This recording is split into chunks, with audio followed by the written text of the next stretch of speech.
But despite that, there's still a lot to love about the original Transformers series. Though it is a bit surreal, there's a simplicity in its tone and world that you don't see from many shows nowadays. And the awkwardness I mentioned before is way more endearing than you'd think. Not to mention, there's a good number of characters who've never done anything more significant than appearing in the show. So bots like Blaster, Grapple, and Sea Spray got their chances to shine when they otherwise don't nowadays. Not to mention the best episode of the series, the Golden Lagoon. Yeah, long and short, the show did a surprisingly somber and poignant anti-war episode that's remarkably affecting. Hands down the best episode in the show. Look, the Golden Lagoon points to something going on under the hood that makes the show more sophisticated than it needs to be, that I can't identify. Almost like there's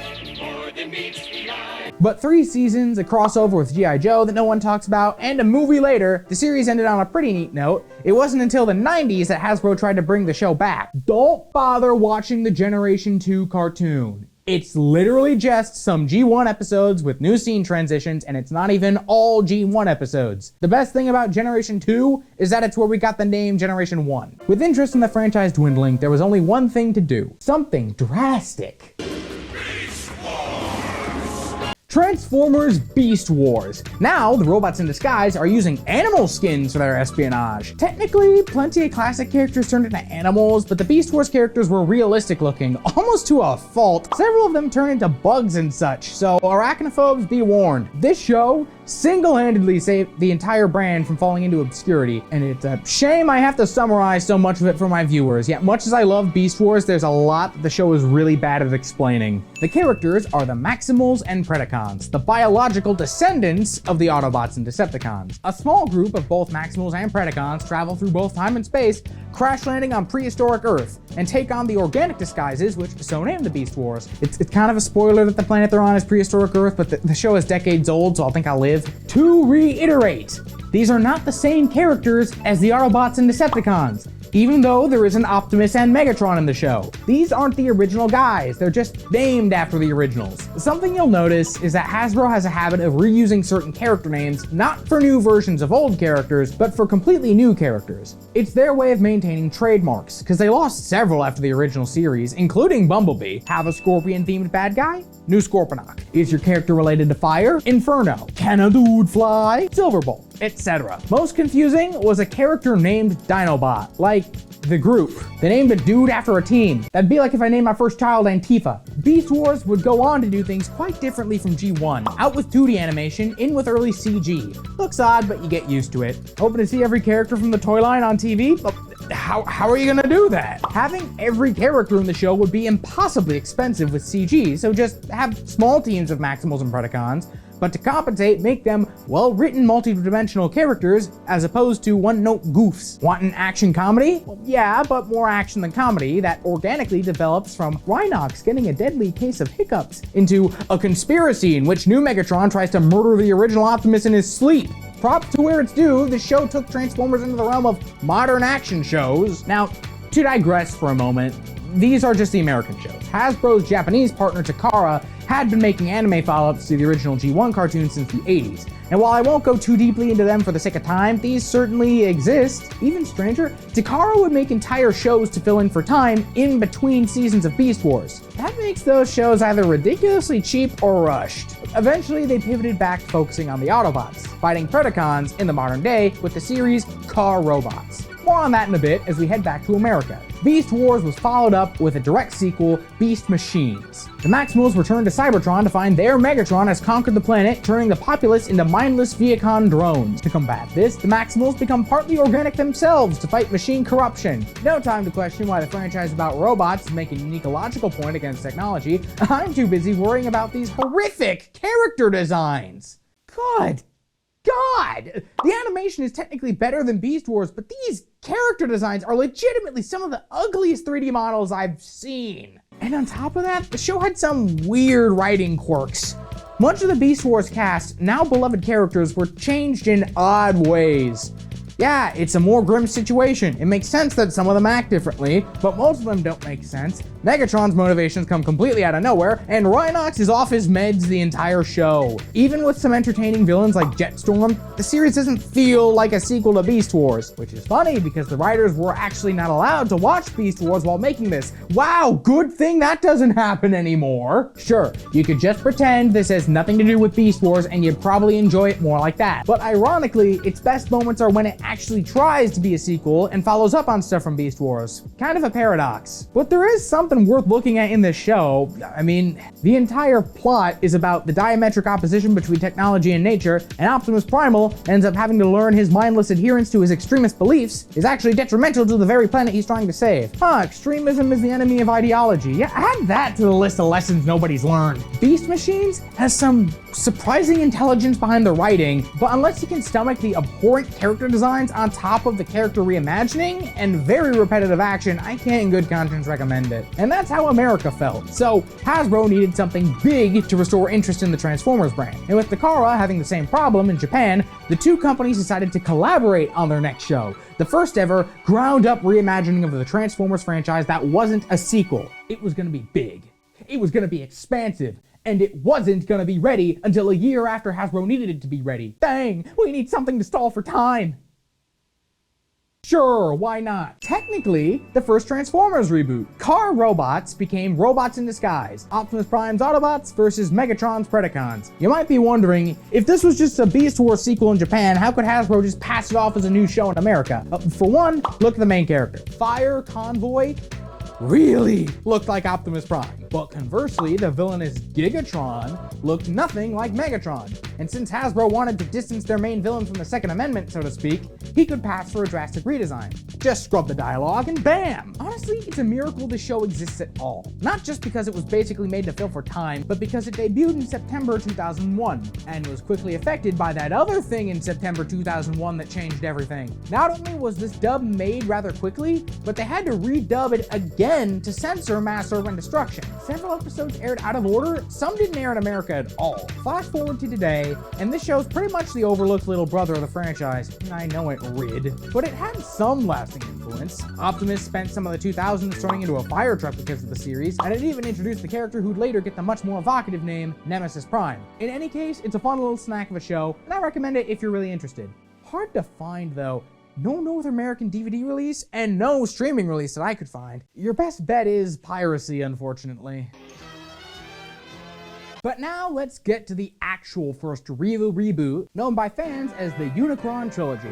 Yeah, remember Unicron, that dude with the big left pinky? He's a major part of all these shows, so I guess the name fits. Transformers Armada, Transformers Energon, and Transformers Cybertron. What we have is a collection of anime with a rotating cast of characters, the Optimus and Megatron actors from Beast Wars, and a lot of gimmicks. Such gimmicks include the Minicons, small Transformers that can power up the big guys. Again, like Beast Wars, not strictly a new idea, but made the center of the line. Most of the characters could combine in various ways. Plenty of interesting alternate modes too. Honestly, this era of the franchise has some of the most interesting and imaginative toy ideas in the series. As a kid raised on stuff like Beyblade and Power Rangers, I can see this working. Shame the Lord didn't exactly smile upon these shows. Remember the state of anime dubbing in the 2000s? Armada certainly did get better as it went on, but poor dubbing and animation errors put off a lot of people at first, even if the show got its act together later. Energon is quite possibly the worst piece of media in this franchise by default, because the animation is straight up unfinished. Combined with an even worse dub and a plot they finish halfway through just to do it all again, the only thing that recommends Energon is the theme song. And Cybertron, Takara said, hey, is it okay if we don't finish our trilogy and just make the third show completely unrelated to the other two? Because we did that, prompting Hasbro to go, dude, why? So despite being the best dub of the three, Cybertron didn't feel that much like the end of a trilogy. You'll also probably notice that Hasbro went crazy with the name reusing in these shows, to the point where it's pretty much random who has what name. This led to abominations like a character named Hoist, who can't even hoist anything. But we did get seminal versions of characters like Red Alert, Scattershot, Starscream, and Thrust. We also had Hotshot relishing the spotlight while Bumblebee still benched. Combined with other new characters like Demolisher, Sideways, and more, this era of the franchise had a lot of interesting designs you sadly don't see revisited all that much nowadays. There's just a lot of naming issues due to a combination of we lost the trademark and we randomly used this name on someone else already, so take this one, child. Some of these characters' names are nonsensical. Sideswipe couldn't be Sideswipe, Shockwave couldn't be Shockwave, but Jetfire could be Jetfire this time because Scrimbly Bumbly Boo, we don't need silly logic. While this trilogy was imaginative and a great seller, Hasbro didn't seem too eager to collaborate again. The next reboot was gonna debut in 2007, and was quickly affected by the other thing in 2007 that changed everything. Actually, Transformers Animated here wasn't that influenced by the Michael Bay movies like you might think. Despite sharing the same premise, Megatron follows the life-giving Allspark to Earth, winds up captured by humans, and the Autobots have to clean up his mess once Decepticons come looking for him. The difference lay in the Autobots themselves. We're back to a Beast Wars-style small team of characters, not a rotating door like the anime years. And the Autobots are all civilian salvage workers, not soldiers. Optimus Prime in the show is a rookie commander on his first real assignment, not a speech-giving librarian you might know, but he's got the Beast Wars Megatron actor, just to mess up the flowchart. The character designs were made with stylization in mind, not necessarily loyalty to previous material. That's how we got Highway Patrol Ninja Prowl and German-y Faces Blitzwing over here, and the series was full of original characters like Bulkhead, Lugnut, Slipstream, and Lockdown, some of which went on to much greater heights. The series treated various Decepticons like individual supervillains more than a faction of soldiers, and it does wonders for making each individual con memorable. This really was the Beast Wars of its era.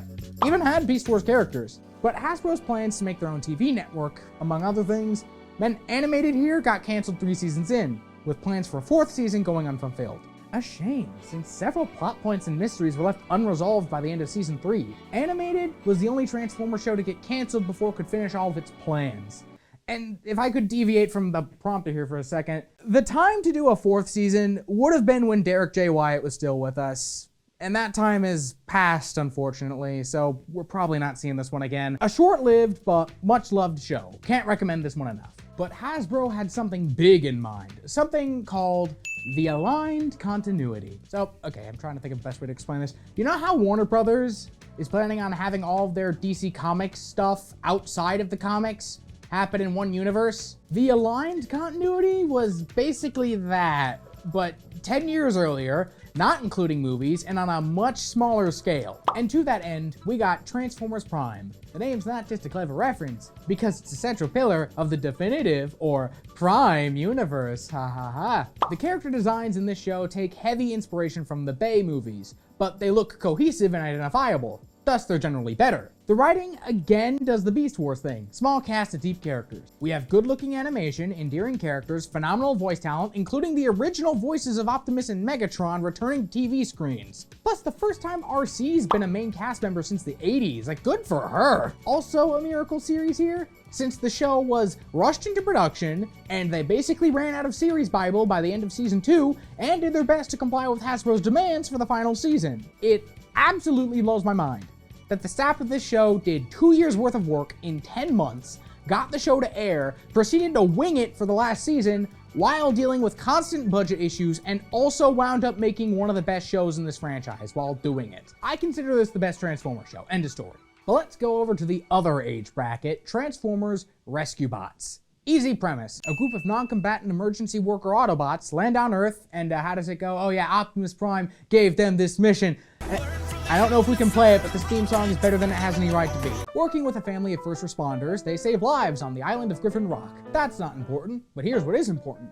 This show takes place in the same universe as Prime, part of the whole aligned continuity. Rescue Bots wasn't supposed to be part of that, but people behind the scenes argued that the shows share a franchise, and voice actors, and writers, and composers, and networks, and characters, so might as well.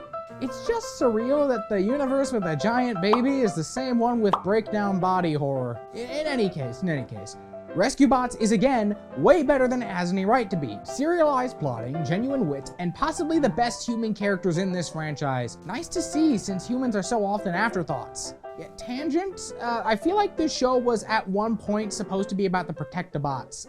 Come on, get the Protectobots, remove the redundant ones, give Hotspot and Streetwise trademark-friendly names, and just add Boulder. Bam! Rescue Bots. But Prime ended with a TV movie, and with Hasbro's own network going under, that gave us a sequel to Prime, Robots in Disguise. What sense does it make giving this show the same name as another one? Whatever, let's just call this one New Rid to save time. New Rid picks up after Prime, following Bumblebee as he returns to Earth with a team of younger Autobots to track down escaped Decepticon prisoners on Earth. Total coincidence that this Rid also had animal-themed villains, but that's about where the comparison ends. It's an action show, it's an action comedy, villain of the week format, and I don't remember much else. I'm being totally honest. I watched the show as it aired, front to back, and there's entire chunks of the show that I don't remember. I like the animation. Steeljaw makes for a good villain since we don't have Megatron. Good to see the Stunticons back on TV. I like some of the designs. It's cool to see comic original characters make the jump to TV screens. The show brought back mini-cons and combiners in ways we hadn't seen since the Unicron Trilogy. But good lord, still can't recommend. All you need to know is that this is an action comedy, which happens to be painfully unfunny. Imagine sitting through that. Congratulations, you've experienced a New Rid. It's got the Beast Machines problem again. Best experienced ignoring the fact that it's a sequel to something electrifying, but its best moments are when it's actually acting like a sequel. So, in 2018, Hasbro decided to ditch the aligned continuity and go on a back-to-basics approach for the next cartoon, unconnected to everything that came before. Not aligned continuity, this is Transformers Cyberverse. This show follows a very genericized version of the Transformers origin story. The war happened on Cybertron. The Allspark was jettisoned from the world, and the Autobots left in pursuit, crashing on Earth in prehistoric times, leaving them in stasis. We follow Bumblebee, who's lost his memory of what happened to the Autobots, and with help from his friend Windblade, they uncover his memories in the hunt for their ship, all while being pursued by Decepticons. It's a really interesting framing device for the frequent flashbacks as we see key events in Cybertronian history from Bee's perspective. Then season 2, the show straight up skips the war on Earth. Heck, Bumblebee's not even in a chunk of the third season. It feels like the writers just said, you know how this goes by now, so let's just skip it and do the interesting stuff we want to do. Granted, it tends to rely a lot on assumed knowledge, but I have that knowledge, so I'm legally not allowed to complain. This series also saw the beginning of a practice still going on today, frequent gender bending of established characters. The ratio of girls to dudes has always been weird, so I don't mind this. This show in general was taking some real risks in retrospect. Some character depictions were pretty different. A lot of the show was post-war. A ton of prominent deaths. They even kind of acknowledged the fact that the Decepticon uprising was a class war, something that had been established in Prime but really wasn't reflected in that show. Though it's around this time we started seeing a kind of deference to G1 with characters, in both designs and personalities. The only version of Prowl that mattered was the Highway Patrol Ninja from Animated. Ratchet was a grouchy grandpa for 2 shows in a row, and Blur spent the past few years being a rescue bot. But all 3 of them are back to being G1, which wouldn't be too bad if they didn't make them more bland in the process. But hey, we got characters from the Beast era, OG Rid, Animated, and even comics. We even got friggin' best character Whirl! They could make a show about Whirl trying to eat a jar of pickles and I'd still watch it. But alas, Cyberverse only lasted 3 seasons and some specials before the axe. A shame since they only just started making original characters in the last season. But to digress for a bit, while all Transformers cartoons have been American and Japanese, there was going to be some kind of Chinese spin-off of Transformers Cyberverse. Transformers Neja, the first non-American or Japanese Transformers cartoon. But this Chinese thing set to release in 2020 was quickly affected by that other Chinese thing released in 2020 that changed everything. So this series became lost media. Until a few months ago, while I was making the script, a trailer for this show was released. So apparently it's still going to be a thing. Good for it. Hope it pans out well. But most confusingly of all, while Cyberverse was busy, the aligned continuity wasn't dead.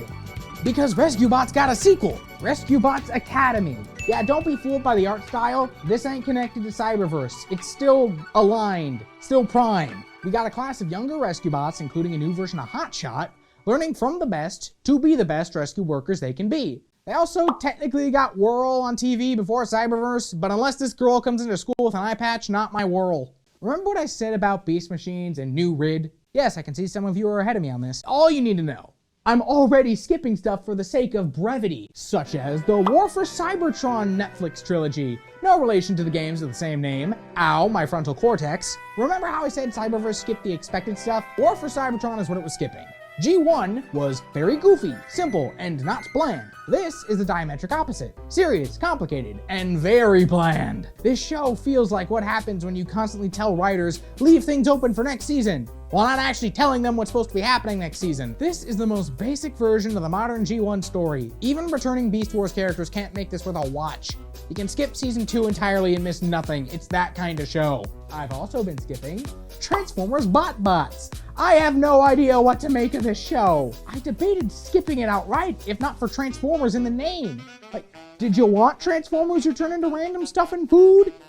Did you want a Transformers comedy with no recognizable Transformers? Did you want a Hamilton reference in your Transformers? It's Teen Titans Go, but it's not Dancing on a Beloved Grave. I don't know what to tell you aside from Bots exists. That brings us to the most recent Transformers cartoon, Transformers Earthspark, a show that is so post-war that Megatron has switched sides and become an Autobot. Space Lenin's redemption, woohoo! The show follows the Malto family, when they discover a group of newborn Transformers made on Earth, and raise them to be both family and a next generation of Autobots. This is more Generation 2 than Generation 2. The Malto family and the Terrans navigate learning to transform, fighting the villainous Mandroid, and dealing with the general anti-Transformer hatred of post-war Earth. Yeah, that last point is basically what the Bay movies were doing, but at least here the politics make sense. I appreciate the return of professional voice talent to this franchise, including Keith David as Grimlock, Alan Tudyk as Optimus, and more. I like that Alita 1 has a semi-regular role in the show. She's been here since the 80s and deserves to be way more prominent than she is. The animation is great. Mandroid is the best human villain in this franchise until Marvel gives us back Circuit Breaker, and it finally makes sense that these robots act like children,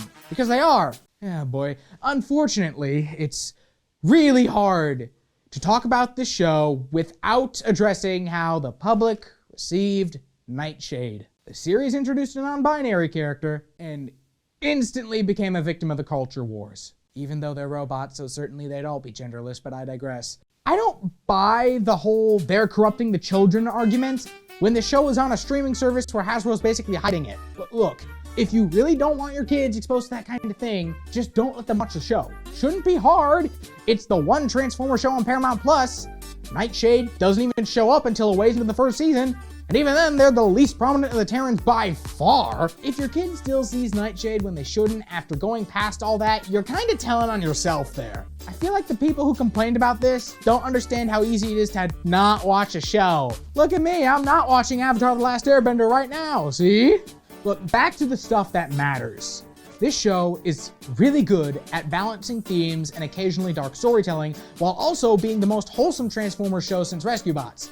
I love that they're willing to take more risks with characters, in that they made more original characters, and that they occasionally use non-G1 source material, and that they're still not afraid to alter existing characters. A shame that the show is basically shackled to a streaming service that's currently, what, the 4th best option for families? It recently made the jump to Netflix in the US with about 0 fanfare, which doesn't bode well for the show's future prospects, but at least more people can find it if they want to watch it. With Earthspark still going and likely concluding within the next year or so, we've now covered every Transformers cartoon and seen how a franchise that's lasted for 40 years has evolved. Let's look at those harsh lessons that the series has learned. See if there's anything we can glean from this exercise in me talking too much. First off, it seems like experimentation is where Transformers excels, throwing aside the sensibilities of G1 and going for more character-driven stuff like in Beast Wars, Prime, and Animated, that kind of thing. Experimenting is good. How else do we learn stuff? And when they're not shaking things up with narratives, the visual shakeups of both Robots in Disguises and the Unicron Trilogy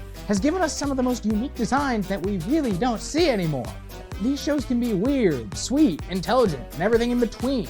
Like, most of these shows were even post-war, so it's not even about that. But I feel like the lesson Hasbro's gonna take away from Earthspark supposedly underperforming, we don't have the numbers yet, who's to say, is we shouldn't take risks. And not the much more obvious lesson, don't hide your show on a platform where no one would think to find it. The Aligned continuity technically works, but made Hasbroverse to sequel series and long-term storytelling, while the Unicron Trilogy taught them to avoid collaborations with Takara. Between a growing aversion to risks and the increasing nostalgic deference to G1, which we already got, it was called G1, prospects for new shows don't look optimistic without a serious game changer. Doesn't mean we can't speculate on the kind of things we'll get in these future shows. I'd love to see an adaptation of IDW Publishing's More Than Meets the Eye or Lost Light comics. I've yet to find someone who dislikes those comics. Maybe capitalize on that? We're also probably gonna get something to tie into Transformers 1, you know, that movie which is beneath green citrus. That just makes sense. Hasbro loves brand synergy. Might be interesting to get more pre-war fiction, or they could just give the fans what they want. A show all about Whirl. His daily life is the best character in the franchise while his daughter becomes a rescue bot. We'll call it Whirl. Stronger, faster, Wrecker. That'd make an entire one fan very happy. I don't have much of a takeaway from this. Transformers is a commercial. It's a pop culture phenomenon, and it's done a lot of changing in the years it's been around. Either it's something to be fascinated with as a viewer, it's something you can throw yourself into as a fan, or it's a remarkable case study in sustaining a franchise for 50-ish years. Whatever you think about it, I hope I shed some light on the franchise I talk about too much. My character arc was learning not to talk about this on the show. I'm a more complete person now. Tune in to other episodes of Cartoon Gateway for more cartoon discussion. Or maybe more little-known facts about me, such as, I once ran a small business for trained professionals to share ideas and such, called Experts Exchange. Still wasn't allowed to make a website.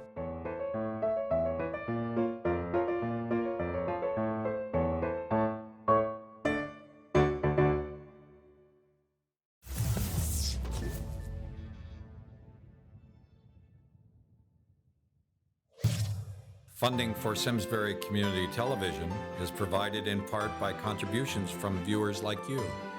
Thank you.